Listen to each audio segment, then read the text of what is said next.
Presentamos 24 horas Central.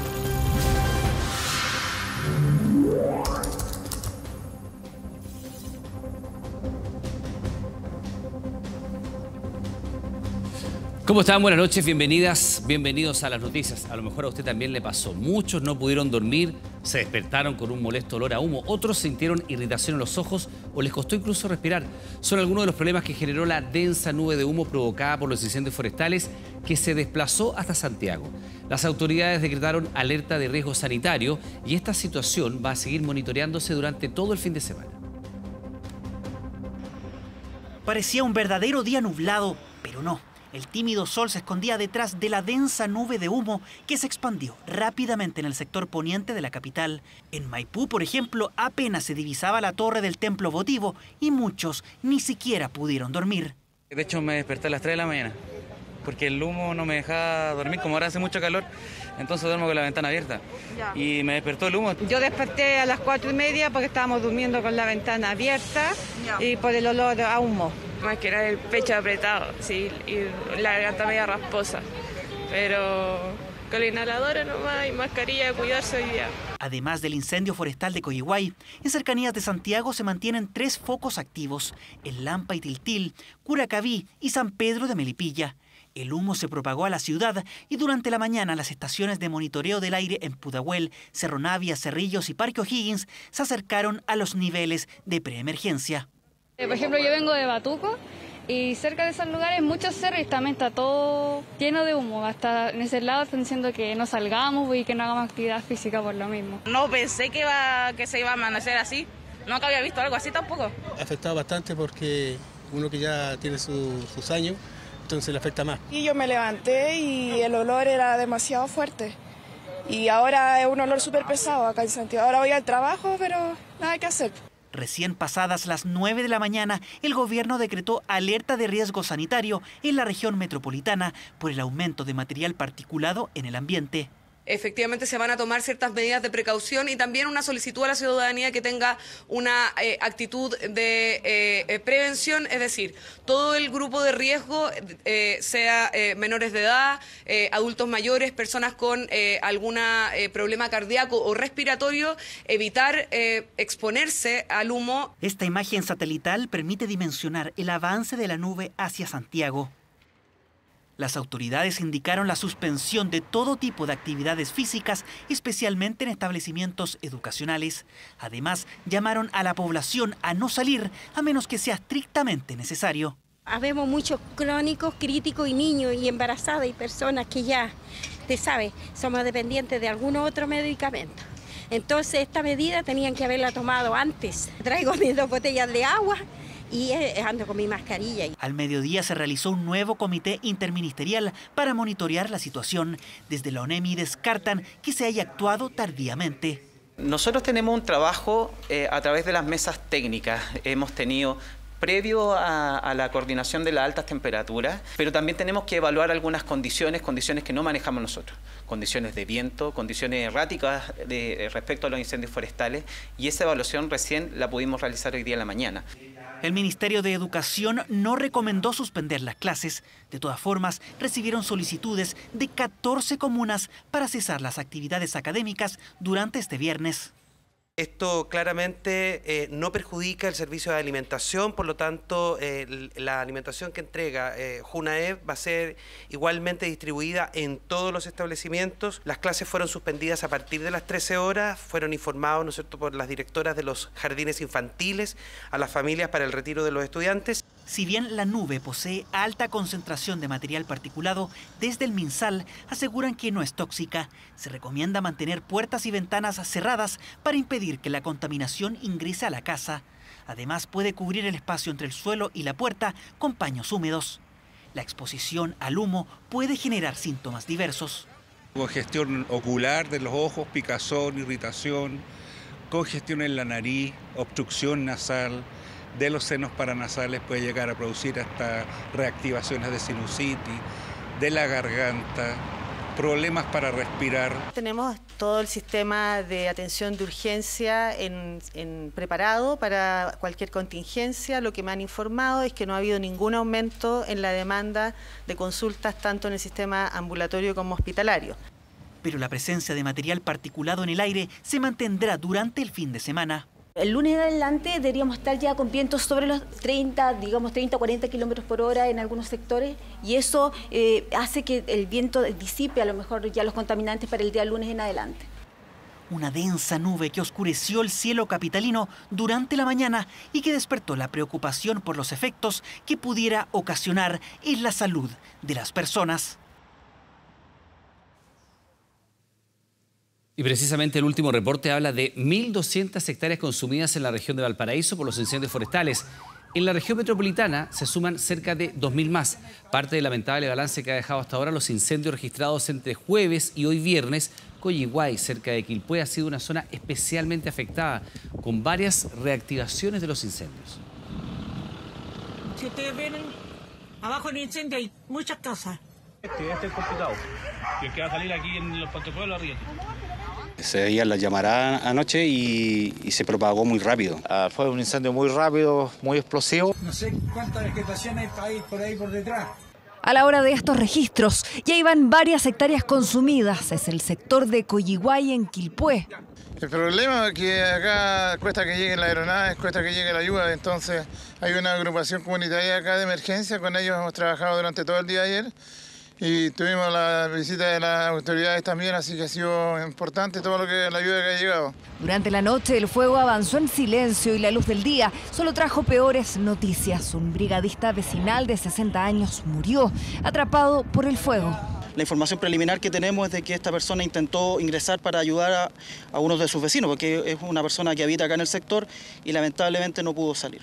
Varios sectores fueron evacuados durante la noche, una operación que podría repetirse en caso que el fuego otra vez amenace poblados. Ya van más de 1.200 hectáreas consumidas.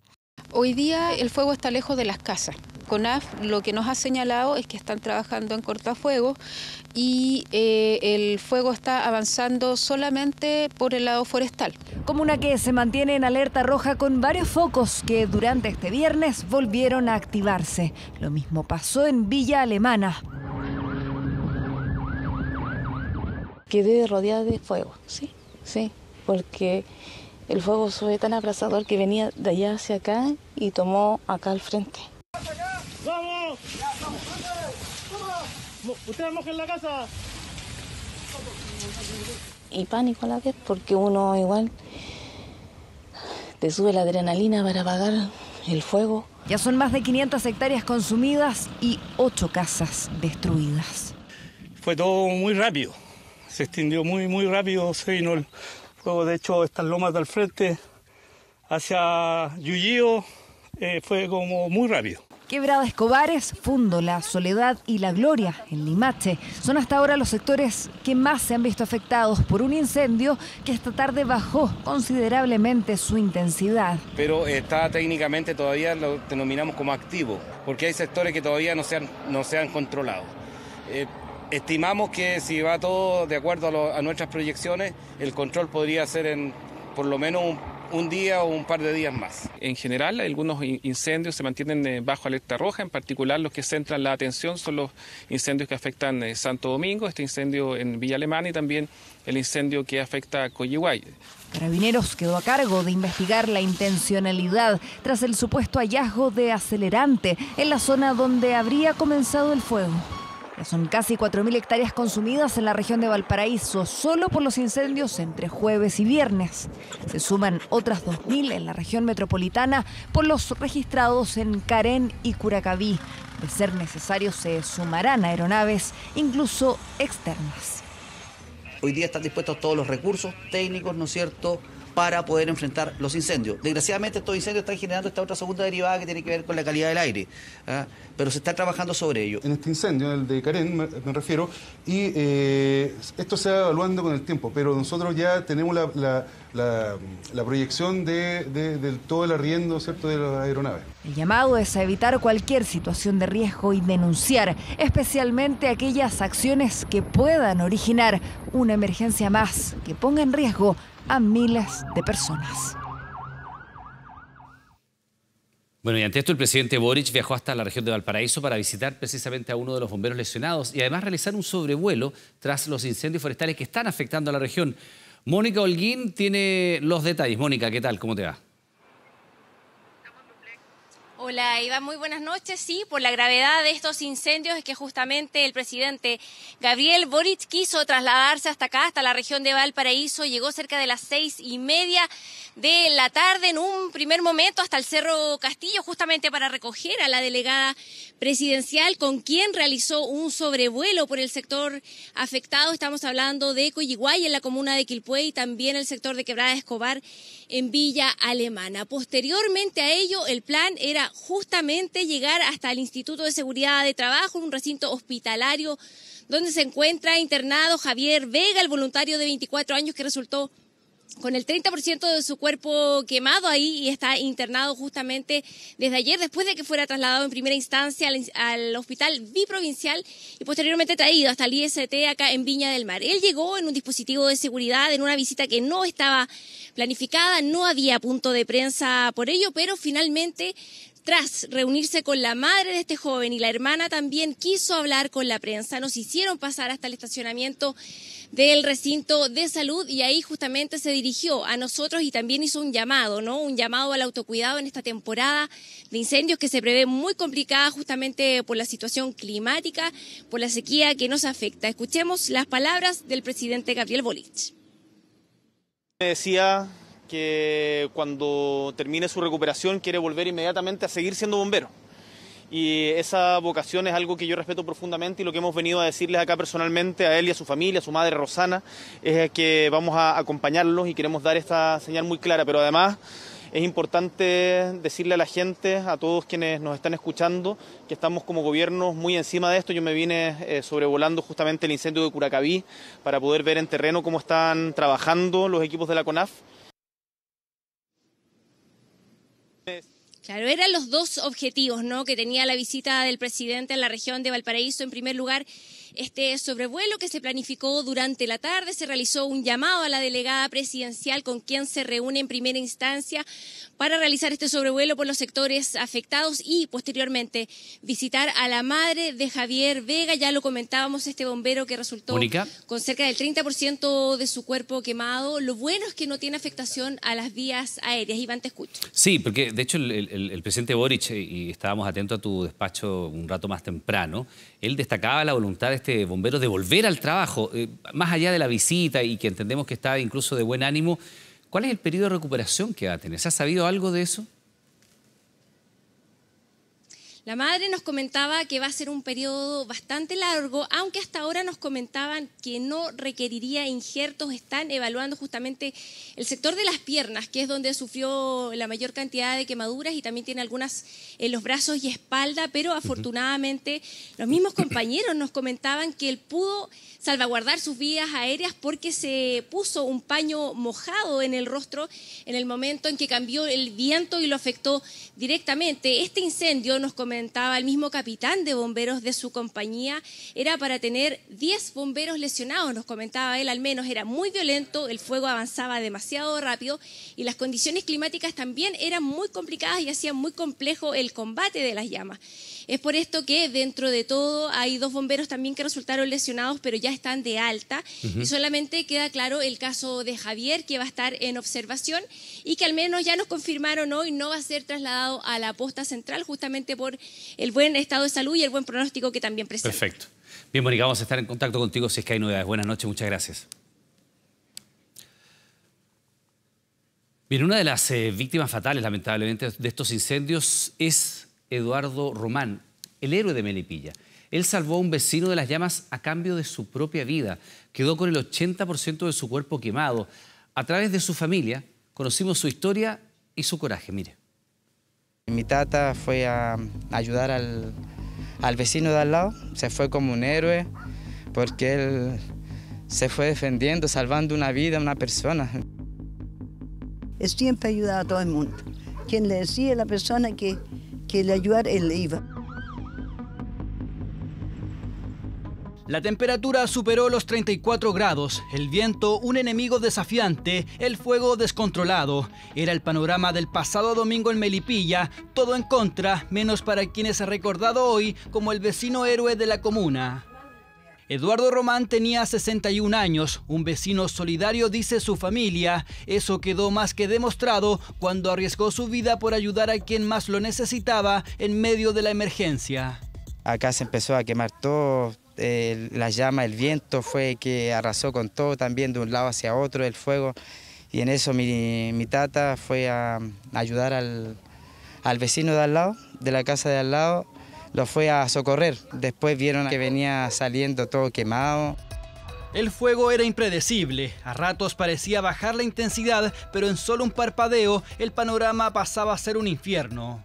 Cuesta moverse, hemos tratado de estar en los mayores lugares posibles. De un segundo a otro también comenzó el incendio. Lamentablemente no tenemos un tiro de cámara porque estamos entre medio de árboles, pero también hay una vivienda que está unos metros más arriba, también fue consumida por el fuego. Yo, la familia, estamos todos, no lo podemos creer, porque en cosa de segundos se perdió todo, ¿me entiendes? Sinceramente, yo le digo, sinceramente, él fue un héroe. Narcisa era la compañera de vida de Eduardo Román. Llevaban 32 años juntos y en 2021 se casaron, criaron 7 hijos. Que era un buen hombre y que yo lo echa mucho de menos. Que no pienso que estoy soñando, que no es verdad lo que pasó. Preocupada porque venga de nuevo y se los queme en la casa. Todo eso me tiene muy preocupada y enfermera Nelly, porque veo una llama y me asusta. El vecino héroe quedó con el 80% de su cuerpo quemado. Estuvo hospitalizado en la exposta central, pero murió ante las graves lesiones que provocó el fuego.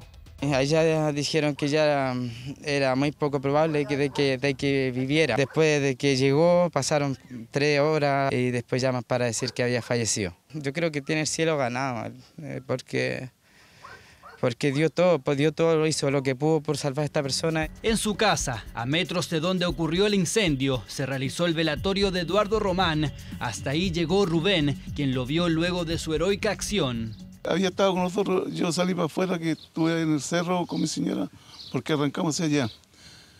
Y cuando lo veo que viene él y me dice, vecino, ayuda. Le digo yo, ¿qué pasa?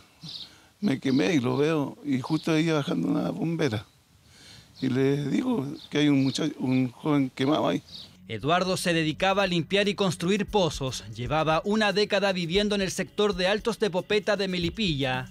Este viernes se realizó el funeral, pero su familia se mantiene en alerta. Las llamas en la zona no han cesado. El gobierno chileno expresó hace pocos minutos nada más su inquietud por la situación de los derechos humanos en Perú y condenó las muertes ocurridas en ese país, donde al menos 350 chilenos estarían retenidos ante la ola de manifestaciones y el estado de emergencia decretado en ese país. Varios de ellos están en localidades cercanas a Machu Picchu, donde las rutas y las líneas del tren están cortadas. Estas son algunas de sus historias. Se fue el 9 de noviembre. El motivo del viaje era porque ella terminó su carrera. Entonces ella, como un premio que ella misma se gratificó, quería ir a conocer Machu Picchu. Llegaron allá, conocieron Machu Picchu y al otro día que tenían que ir a la parte de 7 colores porque habían contratado un tour. La montaña, sí. Exactamente. Ahí les dijeron que se anulaba, se cancelaba el viaje porque iban a cerrar las carreteras. Y eso se lo avisaron el día lunes, este lunes, en la tarde. Las protestas en Perú y el estado de emergencia en ese país tienen efectos colaterales impensados. La angustia de Paola es evidente ante la situación que vive su hija Camila, quien actualmente está retenida junto a 3 chilenas y decenas de turistas en una pequeña localidad cerca de Cusco. Un viaje de vacaciones las tiene en un escenario incierto. No tenemos los recursos básicos, no tenemos confort, no tenemos baño donde hacer. Los alimentos no están cerrando los negocios, no nos venden nada. Estamos asustadas, tenemos un vuelo el sábado y ya lo cambiamos una vez. A momentos se quiebra, se siente mal por el hecho de que no puede volver a su país, que eso es lo que más quieren. Ve que hay un poco de inseguridad al estar ahí, a la intemperie. La situación es compleja en Perú. El estado de emergencia es a nivel nacional, mientras las movilizaciones afectan a 13 de las 24 regiones. Una de ellas es el departamento de Cusco, donde están retenidos desde el martes centenares de turistas extranjeros, también chilenos. Camila y sus amigas estuvieron atrapadas en una pequeña localidad llamada Chicacupe. Iban camino a Puno para intentar salir a través de Bolivia. Mi hija en estos momentos, desde ese momento es que están durmiendo en el bus. En el mismo bus donde se trasladaban, ahí duermen. En el día ellas hacen fogata para poder cocinar y tienen comida una vez al día. Estamos intentando conseguir internet como podemos, estamos haciendo ollas comunes y solo pedimos ayuda. Hasta el momento, Camila no ha tenido contacto con autoridades nacionales o peruanas. En Chile hay máxima preocupación, considerando también la cifra de muertos, que asciende a 20 personas. El cónsul de Argentina habló con el de Chile y el de Chile solo lo puso. Nosotros estamos viendo el caso de los chilenos que están en Perú y nada más, y se están yendo todos. Estamos entrando en pánico, como no vamos a quedar sola acá. Yo digo que ninguna autoridad se ha hecho presente. Mi hija ha subido videos, yo los he compartido para que se viralicen entre amigos, entre todos hemos hecho una fuerza para poder dar a conocer lo que le está pasando a mi hija. Lo está pasando pésimo.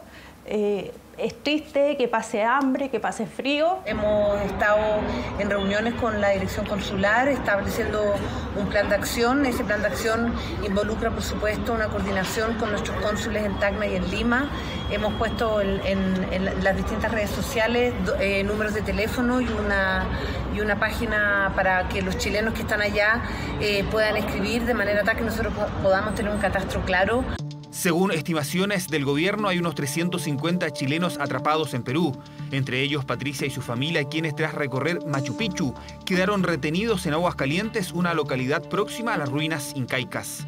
Hemos tenido momentos bien difíciles, sobre todo con las niñas, ¿no? La mayor, la de 11, la que más está consciente de que pasan cosas graves, porque la situación está violenta, porque tengo fotos de las líneas del tren destruidas, los pasos bloqueados, de que la gente que ha intentado salir caminando le han pedido plata. Pese a la apertura del aeropuerto del Cusco, los daños a las líneas del tren hacen imposible de momento el traslado de la familia de Patricia. Y publiqué en mis redes sociales y pedí ayuda. Y ahí apareció la prensa, aparecieron muchos amigos con contactos acá del colegio Mis Niñas, de la UAI, que tratando de buscar contactos, pero la verdad es que este es un problema político. A nosotros nos tiene que sacar el gobierno. Y aquí estamos nosotras. La última información respecto a Camila y sus amigas señala que camino al aeropuerto de Cusco quedaron varadas en un puente junto a turistas franceses. Es parte de la incertidumbre de cientos de chilenos en territorio peruano. Bueno, y dentro de esto hay una historia especialmente conmovedora relacionada con los chilenos que están en Perú.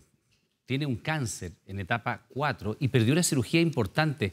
Belén y su pareja, Felipe, llevan más de una semana en Perú sin poder volver a Chile, pero ahora, después de días de incertidumbre, ya están preparando su regreso. Mire. Mi principal preocupación es poder reunirme con mi hijo. Yo siento que mi tiempo es limitado, mi tiempo de salud, mi tiempo de vida. Recién acaba de aterrizar un avión JetSmart. El primer avión que aterriza de toda esta semana acaba de aterrizar recién. Ahí está, se estacionó al lado del otro. Ah, bueno. Un día más de protestas en Perú, pero también un día más para los chilenos que buscan salir del país vecino. Cada hora cuenta para Belén y Felipe, que no ven el minuto de subir al avión, dejar atrás el caos político y social peruano y volver a Chile. Sin embargo, el cierre de diferentes aeropuertos en el país vecino complicó los planes de la pareja. La aerolínea prácticamente no entrega información, relevante o que tenga alguna relación directa con el aeropuerto. Solamente ellos lo que hacen es ofrecer como reprogramar su vuelo. De hecho, frente a la poca claridad en torno al vuelo, Felipe aseguró que incluso comenzaron a desarrollar un plan B.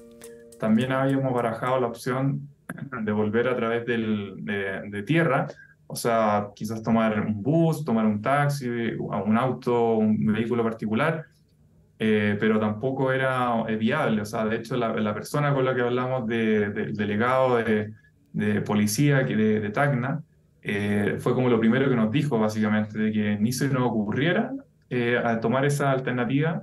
Sin embargo, frente a la apertura esta tarde del aeropuerto de Cusco, Belén y Felipe se preparan para viajar a Lima y luego de la capital peruana volarían a Santiago, llegando a nuestro país este sábado en la mañana. Lo que esperaban fuera un viaje soñado se convirtió en un verdadero dolor de cabeza. Las protestas, el cierre de aeropuertos, la poca información y problemas cotidianos interrumpieron su estadía. Se nos acabó el efectivo, Acá los locales, estos comercios pequeños que están abiertos, que son donde hemos podido como abastecernos un poquito, están cerrados.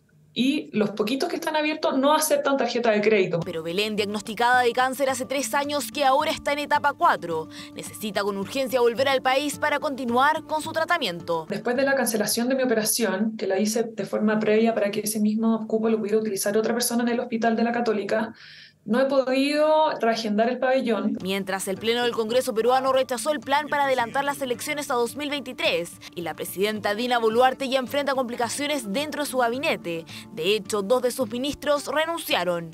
Una crisis de la que Belén y Felipe ya están a punto de escapar. Esperamos que esta vez nuestro vuelo sí salga y poder reunirnos con nuestro hijo, con nuestras familias y poder seguir también y retomar el tratamiento oncológico que me está esperando Santiago.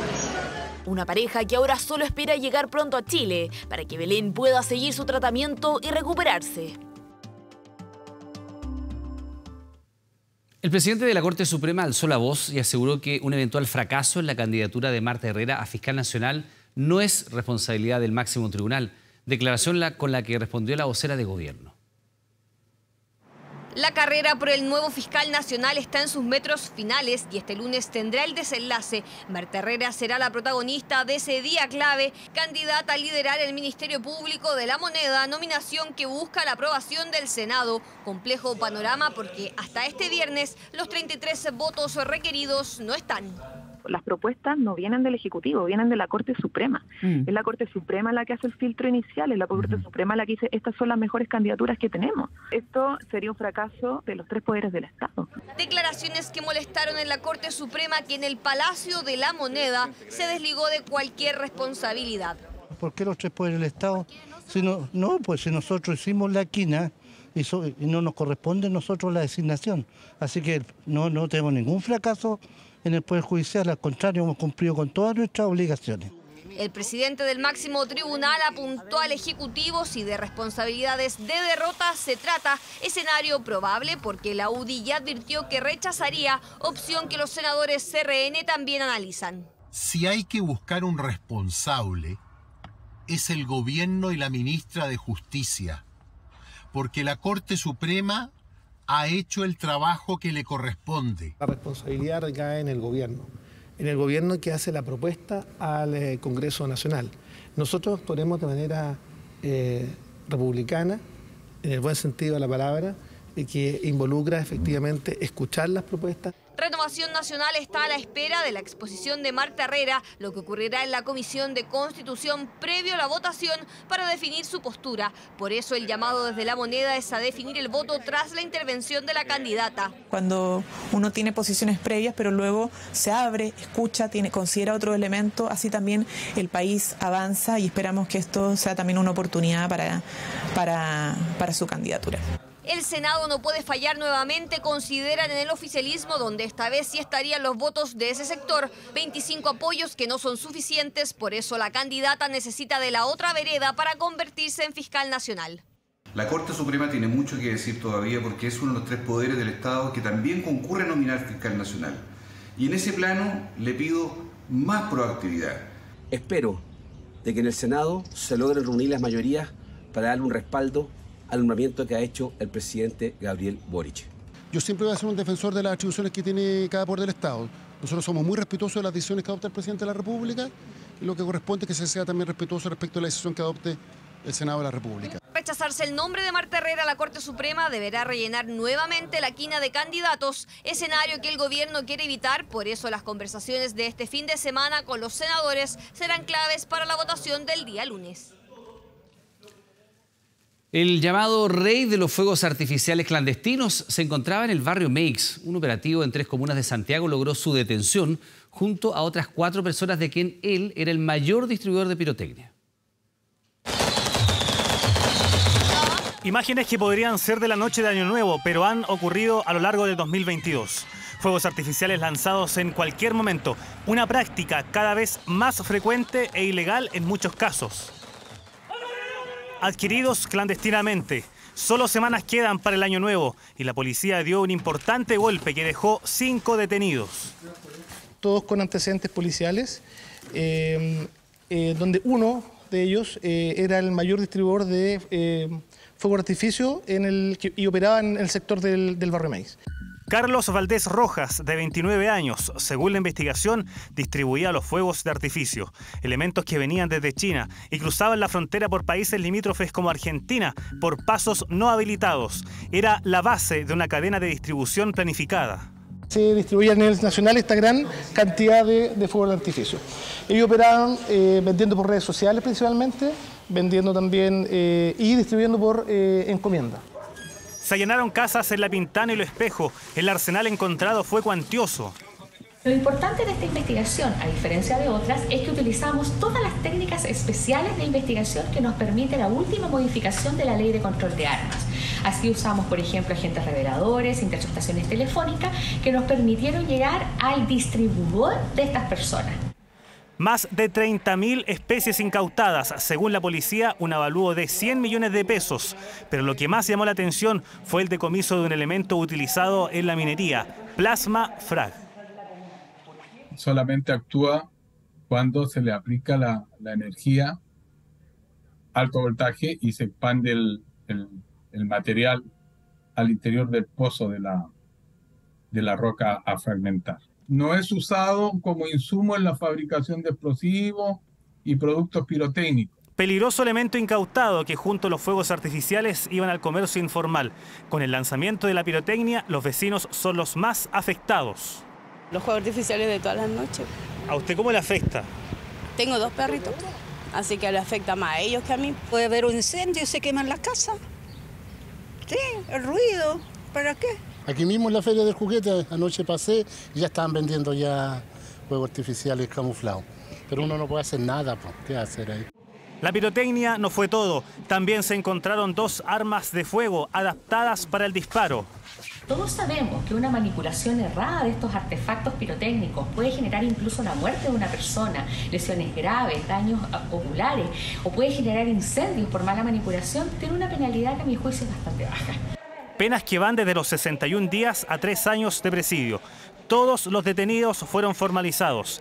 El rey de los fuegos artificiales, como lo denominaron los investigadores, quedó con arresto domiciliario nocturno y prohibición de acercarse al barrio Meix. De los otros 4 detenidos, solo 2 quedaron en prisión preventiva. Bueno, vamos a hablar del cual es sin lugar a dudas el magnicidio más impactante de la segunda mitad del siglo XX y que ha generado una larga teoría de conspiraciones. No estamos hablando del asesinato del presidente John Kennedy, ocurrido hace casi 60 años, pero del cual ahora se conocen nuevos detalles. Una imagen que pasó a la historia y que sacudió al mundo. El asesinato de un presidente en ejercicio que inspiró series y películas, incluida una dirigida por un chileno.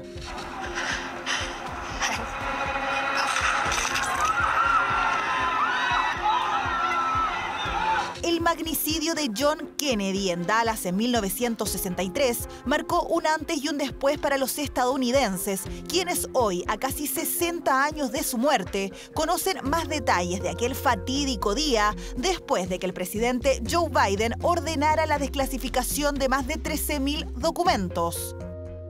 Todo documento en historia siempre es bienvenido y mientras más documentos mejor. Entonces esta desclasificación, aun cuando pueda ser que quizás no cuente nada nuevo, siempre es importante. En la práctica permite dar contexto, pero también, digamos, va a dar cuenta de los métodos, de las formas de análisis, de las redes que tenía la CIA hace 60 años atrás. John F. Kennedy, conocido también como JFK, fue asesinado un 22 de noviembre a manos del ex marín Lee Harvey Oswald, que según la investigación oficial actuó solo. Sin embargo, todavía existen teorías conspirativas en torno a cuáles podrían haber sido las verdaderas razones detrás del crimen de Kennedy. Que fue la mafia, que sabía demasiado, hasta el Vaticano creo que lo han metido en estas cosas. Entonces, claro, porque además en esta época del click y de como el seguir pedazos, por supuesto que es muy atractivo, pero no es tan atractivo como desarmarla y confrontarla con las versiones. Si hubiese una conspiración, se hubiese sabido hace ya mucho tiempo, con la comisión Warren, que tuvo la responsabilidad de investigar la intervención, o sea, tanto el asesinato como la intervención de agencias federales en la posibilidad de estar involucrados en el asesinato de John Kennedy. Se trata de la segunda vez durante su gobierno que Biden anuncia la publicación de material inédito sobre Kennedy y la sexta desde el asesinato. Estos nuevos documentos cuentan en mayor detalle algunos de los eventos que rodearon al ataque, sobre todo el monitoreo de las autoridades sobre personajes de interés. Los Kennedy van a tener esa figura que va a estar muy cercana a un mito en muchos casos, con una suerte de, digamos, de fervor popular en términos de seguir lo que ella estaba haciendo, y probablemente lamentarse por qué no siguió gobernando, por qué fue asesinado. La Administración de Archivos Nacionales fue la encargada de publicar los 13.173 documentos, lo que significa que ya se ha desclasificado cerca del 97% de los archivos sobre el magnicidio que sacudió la historia de Estados Unidos. Uno de los condenados por el crimen del matrimonio Luxinger-Mackay obtuvo libertad condicional. José Tralcal está condenado a 18 años de cárcel. Se declara Beñinos. Acusaciones falsas, montaje, puro montaje policiales. Según detalla el fallo dictado por la tercera sala de la Corte de Apelaciones de Temuco, José Tralcal Coche, quien fuera imputado y declarado culpable por el crimen del matrimonio Luxinger-Mackay el año 2013, luego que fueran cercados por encapuchados en su parcela de General López en Vilcún, en efecto, habría sido calificado por los psicólogos de Gendarmería en bajo nivel de riesgo de reincidencia y sin consumo problemático de alcohol y drogas. También se ha concluido que las exigencias reglamentarias que está solicitando las ha cumplido, pese al informe en contra de la Comisión de Libertad Condicional y que según los ministros Carlos Gutiérrez, Roberto Contreras y Luis Olivares, en fallo dividido, no permitirían rechazarle las pretensiones de recuperar la libertad, al menos por algunas horas. ¿Qué hacen los jueces? Dejan libre a los que asesinan, ¿cierto?, a gente como el matrimonio Luxinger-Mackay cuando no ha cumplido ni siquiera la mitad de la pena. Yo creo que están aplicando mal la ley. Hay votos de minoría que hay que revisar porque la verdad es que lo que hacen estos jueces deja en muy mal pie a la justicia chilena. Esa es la señal que queremos entregarles de verdad a los delincuentes, que hoy día puedes matar de manera horrenda en un crimen terrible y que después te vayas libre por la vida. No hay que olvidar que además esta persona estuvo prófuga de la justicia. Entonces siento que aquí hay algunas otras presiones finalmente que terminan influyendo en este tipo de decisiones del tribunal. Pero desde los gremios productivos de la Araucanía se insistió en la necesidad de revertir lo dispuesto. Las víctimas, los familiares y amigos del matrimonio Luxinger-Mackay son postergados en su anhelo de justicia y se privilegia al delincuente, al victimario. Son estos tipos de decisiones las que violentan el sentido común de la opinión pública y que desprestigian nuestras instituciones. No debo opinar sobre soluciones judiciales que no me competen. Yo en ese sentido he sido muy claro. Nosotros como Ministerio del Interior estamos preocupados para que todo tipo de delitos en la región y sobre todo los más violentos sean condenados. Pero cómo se aplica la condena también entra a trabajar el Poder Judicial y a nosotros no nos corresponde opinar sobre aquello. Por un lado le asiste el beneficio de libertad condicional y otra por salida trimestral. En cualquier escenario, el traslado se ha mantenido por el momento bajo completo hermetismo, tal y como ha resuelto mantenerse la defensa del comunero mapuche y la familia del matrimonio asesinado.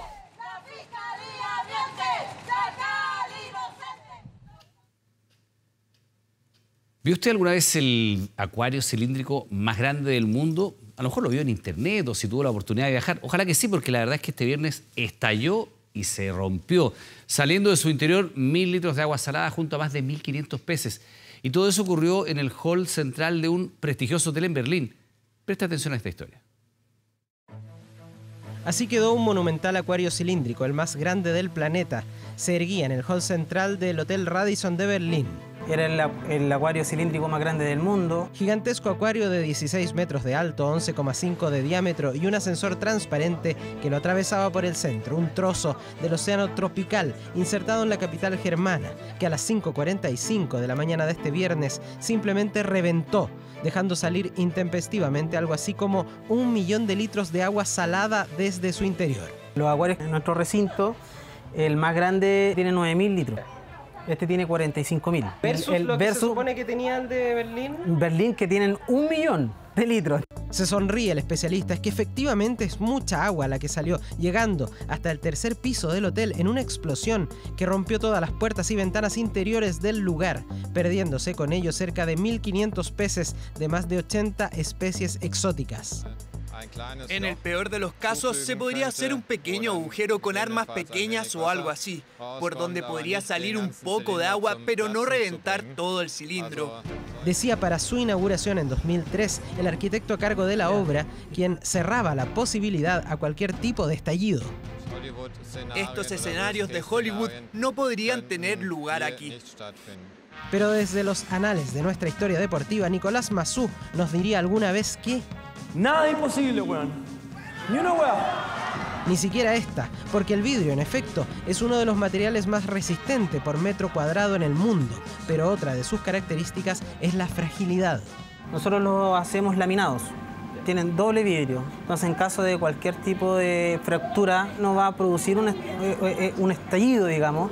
Y un proyecto como el Aquadome consideraba esas variables. Sin embargo, una fatiga de material podría haberse presentado tras los arreglos a los que fue sometido el cilindro en el año 2015, con una inversión de 2,6 millones de euros, nada menos. Los acuarios que tienen mucho diámetro tienen tirantes en la parte superior y en la parte inferior. Deben haber tenido algún problema de ese tipo, que alguno de los tirantes de soporte que mantiene la firmeza del acuario tiene que haber fallado. Había varias personas, 2 resultaron levemente heridas y fueron trasladadas al hospital. Con cortes producto de los cristales rotos y cuantiosos daños materiales que dejó un reventón que recuerda a otro más pequeño pero igualmente llamativo ocurrido hace justo 10 años en China. Acabamos de revisar el edificio. La planta baja está llena de escombros, no es accesible a pie, por lo que ahora usamos perros de rescate.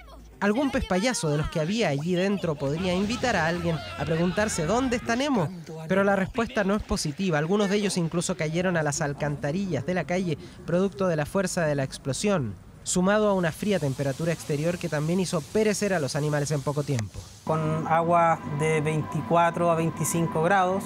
Mientras Berlín registraba afuera 9 grados bajo cero, fría temperatura con la que 350 pasajeros del Radisson debieron abandonar el lugar, siendo evacuados por el estallido y vaciamiento del acuario cilíndrico más grande del mundo. Y acá en nuestro país, 9 de cada 10 alimentos registraron alzas en sus precios durante noviembre, según cifras del Ministerio de Desarrollo Social. La canasta básica sigue subiendo, tema que inquieta ya que amenaza con elevar las cifras de pobreza en el país. Son parte de los productos que más subieron de precio durante noviembre. El 11º mes del año trajo malas noticias para el bolsillo. Es que 9 de cada 10 productos que componen la canasta básica de alimentos registraron alzas en sus precios. ¿Qué productos usted ha notado más caros? La verdura ha subido demasiado, los limones, las paltas, el tomate ha subido bastante. El plátano ha subido bastante y ahora nuevamente los limones. Habían bajado, pero ya están de nuevo en alza. La palta, los plátanos, esas cositas, la palta está muy cara. ¿Subió la palta ahora? Las vienesas han subido, ponte tú, yo vendo completo y la vienesa ha subido, la carne ha subido, en realidad todo ha subido. Los consumidores lo saben bien. En el top 10 de productos con más alzas en noviembre se encuentran el plátano, la manzana, el limón, la avena, las salchichas, el jamón, el tomate, el arroz, el pavo y la leche en polvo. Así, la canasta básica saltó un 3,6% en el mes recién pasado y, ojo, en 12 meses el aumento es de un inédito 27%.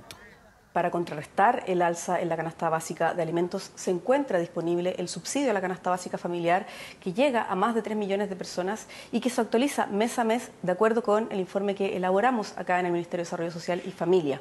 Mayor inflación que eleva la línea de la pobreza hasta los 216.849 pesos. Tema no menor, ya que debido al alza de los alimentos se prevé un incremento en el número de personas pobres, tal como proyectan en Libertad y Desarrollo. Desde hace 2 años habría más de 300.000 personas en pobreza. Es decir, desde noviembre del 2020 la tasa de pobreza habría aumentado de un 10,8% a un 12,5%.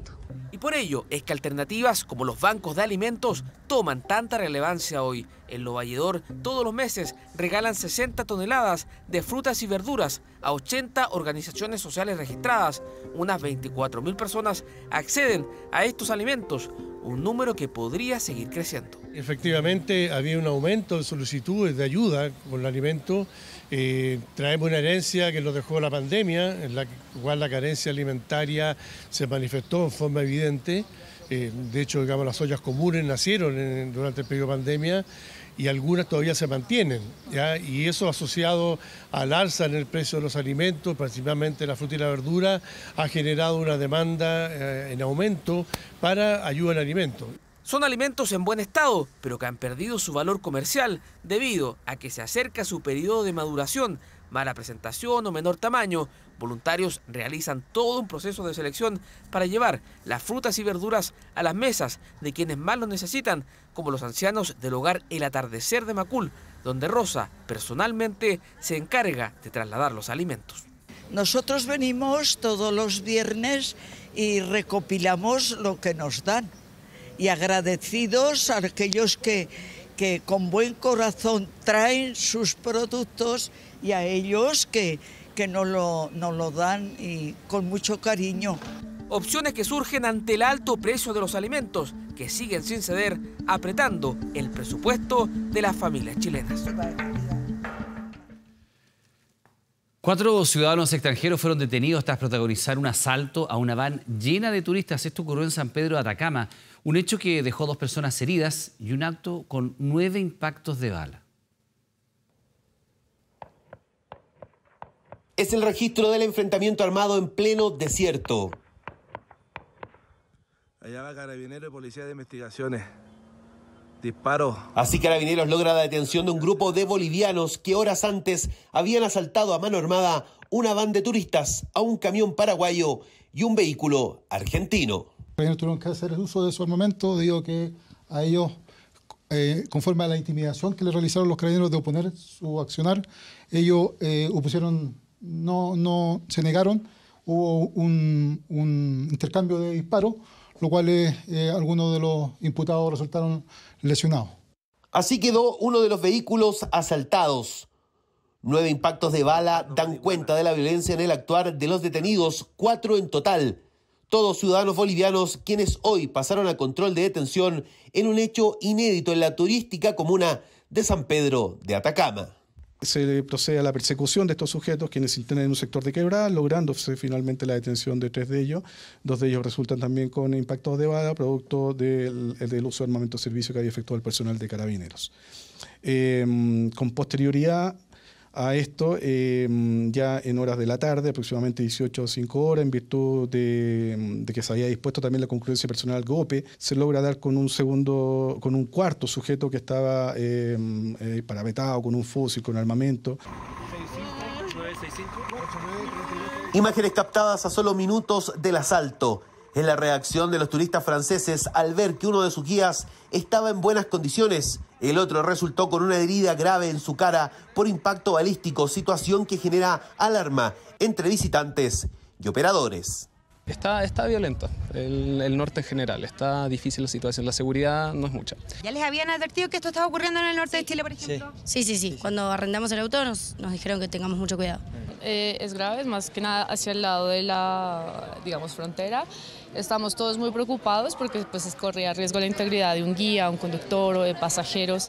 Al momento de la detención se logró la recuperación de gran parte de las especies robadas e incautar 2 escopetas y 2 revólveres, armas que habrían sido utilizadas para cometer los delitos.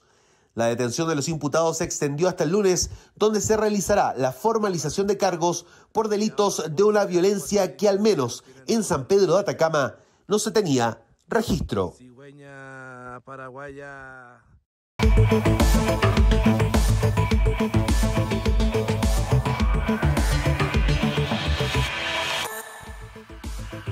El año 2007 un crimen impactó al país. Una exitosa ejecutiva bancaria fue encontrada en la maletera de una camioneta con 4 disparos y atada.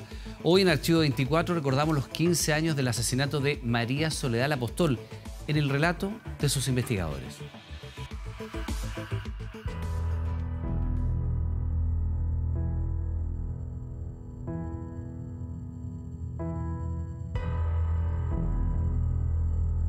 Mitsubishi Montero.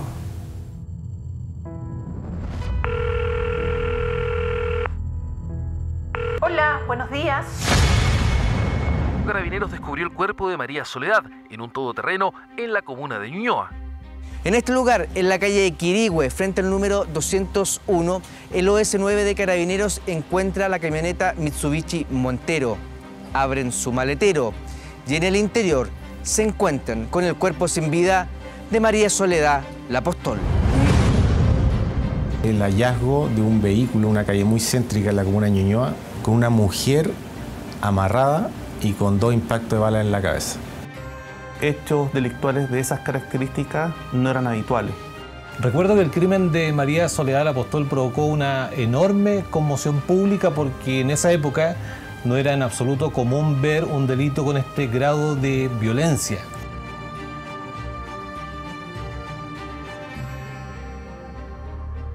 Corría diciembre del año 2007 y el teléfono le sonó temprano al entonces joven fiscal del sector oriente de Santiago, Jorge Reyes. Le informaron de un hecho tan violento como poco habitual en el Chile de la década del 2000.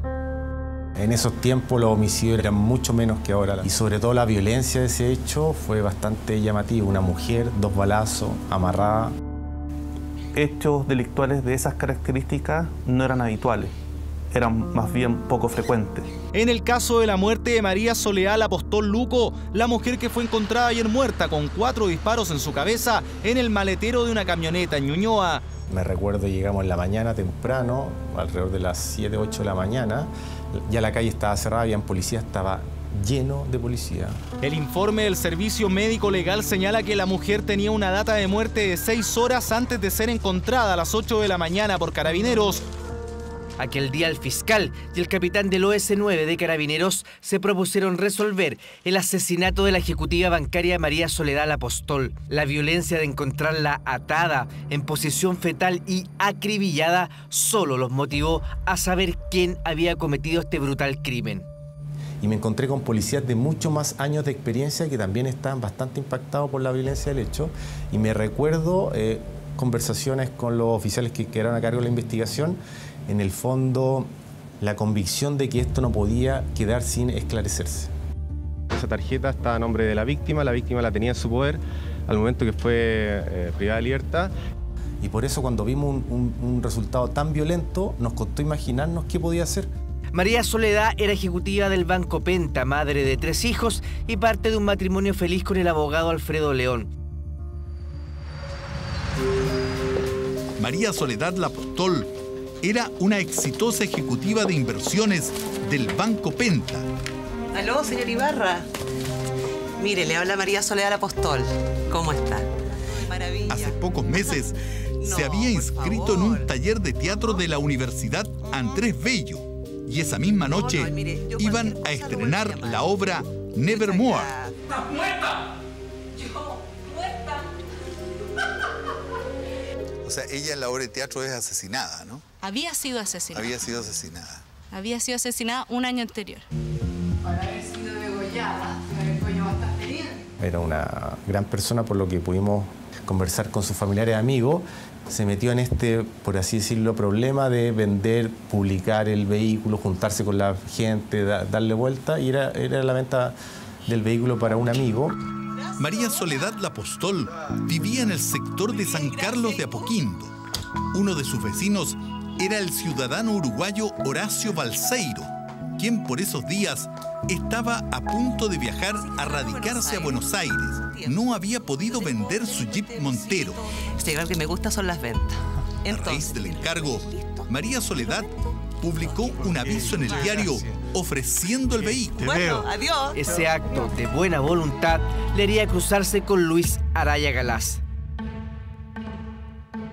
Solicitaba, como cualquiera de nosotros, dar una vuelta en el vehículo para probarlo, y aprovechando estas vueltas, intimidaba a las víctimas, se robaba el vehículo.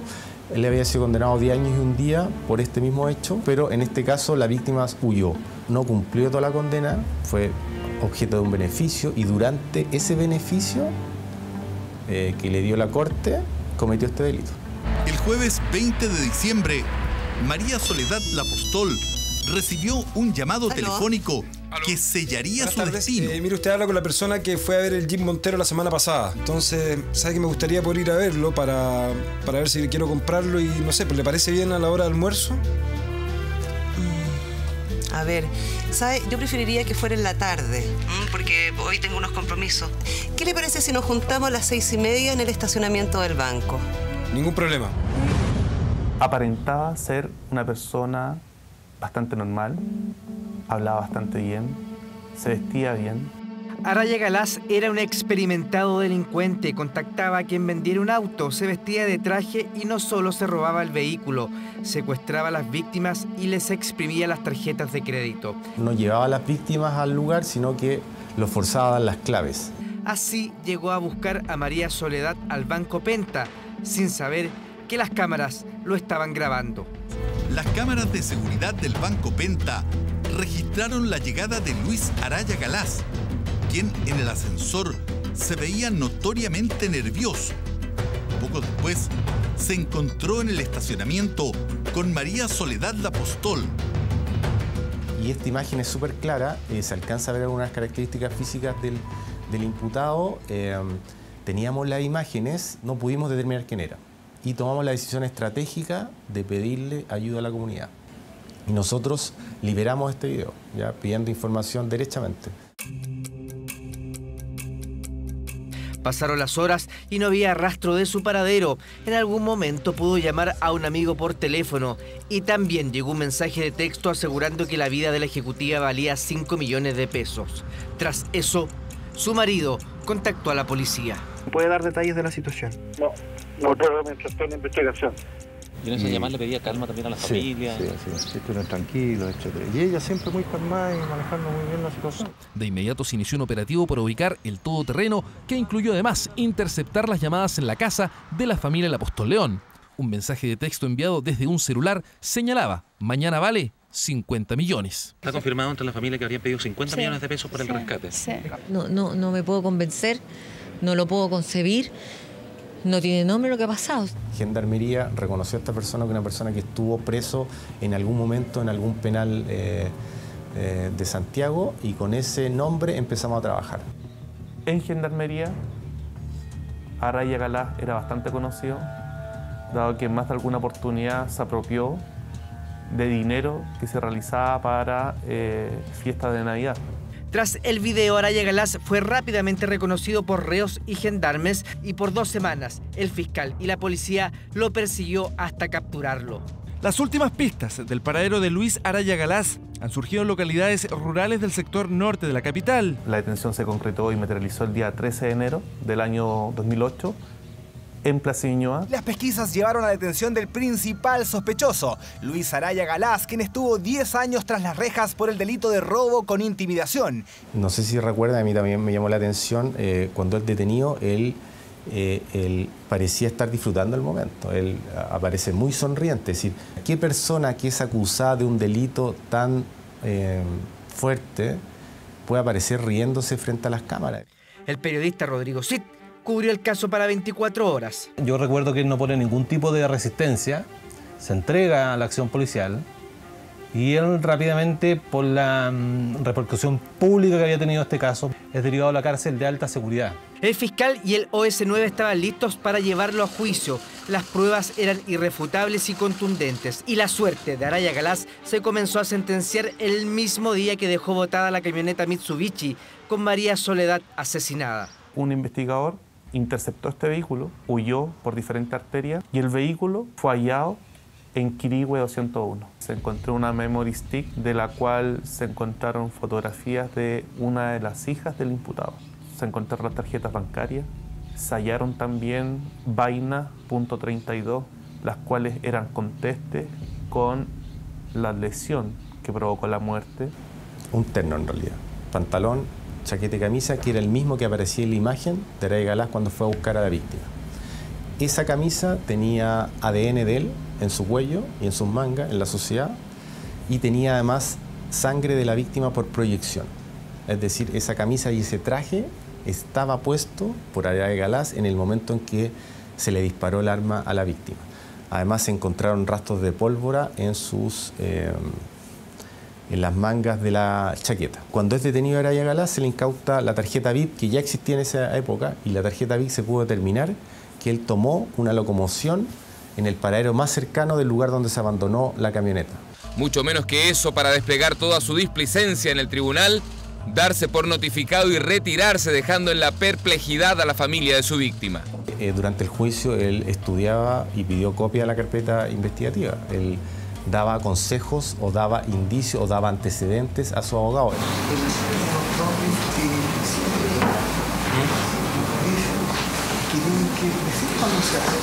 Me hace comentarios cuando yo estoy escuchando la aclaración de un testigo o las preguntas que uno tiene que estar atento para objetar, entonces en esos momentos yo le pido que no me desconcentre. ¿Usted mató a la señora María Soledad Apóstol? No. ¿Usted secuestró a la señora María Soledad Apóstol? No. Cuando ya se conoce el veredicto condenatorio en contra de Araya Galás, este imputado decide jugar una de sus últimas cartas, que era una carta más bien de alcance mediático, que era dar una entrevista, y esta entrevista decide darla a Televisión Nacional. Por primera vez decide hablar públicamente del crimen de María Soledad Apóstol. El tribunal que lo condenó concluyó que usted asesinó a Soledad Apóstol de 4 balazos en la cabeza. Yo no reconozco eso. Araya Galás solo reconoce que pasó a buscar a la ejecutiva bancaria la tarde del 20 de diciembre de 2007. No creo que uno pueda estar arrepentido de algo que no tenga responsabilidad. O sea, sería contradictorio. Yo recuerdo que Araya Galás se paseaba dentro de la habitación de un lado a otro en forma insistente, miraba al suelo, levantaba la vista, como si estuviera preparando el discurso que nos iba a dar con su versión. Ninguna responsabilidad. Él quería que aquel juicio que lo había declarado culpable se realizara de nuevo, para tratar de demostrar su inocencia. Luis Araya Galás fue condenado a presidio perpetuo simple por el homicidio de Soledad Apóstol, lo que significa que en 20 años podría solicitar algún tipo de beneficio carcelario. Fue decisión exclusiva del tribunal darle una pena inferior, siendo que tenía todos los elementos para darle la pena mayor. Y mi pregunta fue, cuando yo salí, ¿en qué delito se aplica el perpetuo calificado si no es en este? Hay 3 agravantes reconocidas y a pesar de lo cual no se aplicó el grado máximo. Fue uno de los primeros casos, además de alto nivel mediático, que por su complejidad, sin duda que puso a prueba el sistema. En este lugar, en la Plaza Ñuñoa, fue capturado Luis Araya Galás, luego de haber sido perseguido por semanas por el OS9 de Carabineros. Quien cometiera uno de los crímenes más atroces de la capital podría recuperar su libertad el año 2027.